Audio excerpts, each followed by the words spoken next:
اگر میخواهید که خداوند در مال و اولاد و رزق و روزیتان برکت عطا فرماید و اهل خانواده به صلاح آمده درستکار و صالح شوند، این 3 عمل کوچک را همراه خانواده انجام دهید. یکم این که هر روز با قاعده هر یکی از افراد عائله چند صفحه از قرآن عظیم الشأن را تلاوت کنند. تلاوت 1 صفحه از قرآن تقریبا 2 یا 3 دقیقه طول می کشد. قرآن را باز کنند و حد اقل 100 آیت از قرآن عظیم الشأن را تلاوت نمایند. و اگر خواندن قرآن را یاد نداشته باشند، حد اقل 100 آیت از قرآن را گوش اندازند. دوم این که هر روز یک حدیثی از حدیثهای جناب رسول الله صلی الله علیه و سلم را مطالعه نمایند. همه افراد عائله گردی هم جمع شوند و کتاب ریاض الصالحین را کشاده فقط 1 حدیث بخوانند.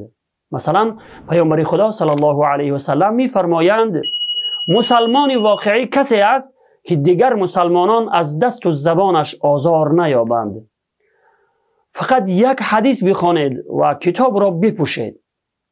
فقط 1 حدیث، ولی هر روز. یکی بخواند و دیگران همه با تأمل گوش اندازند. سخنان جناب رسول الله صلی الله علیه و سلم جامعه ساز بوده، از در و یاقوت و مروارید هم با ارزشتر هستند. افرادی که از سخنان جناب رسول الله صلی الله علیه و سلم پیروی می کنند انسانهای صالح و درستکار بوده، از آنها جز خیر و خوبی چیزی دیگری نمیتوان انتظار بود.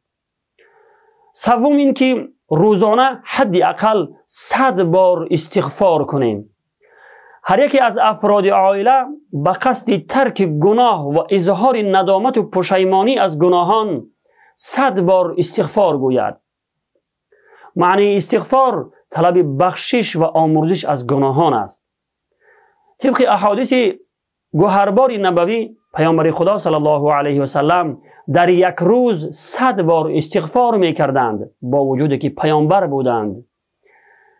این 3 عمل کوچک وقت زیادی را نمی گیرد، ولی انشاءالله خداوند به سبب آن فیض و برکاتش را در خاندان ما می ریزاند و اهل خانواده ما را به صلاح می آرد که آرزوی هر یک فرد مسلمان است.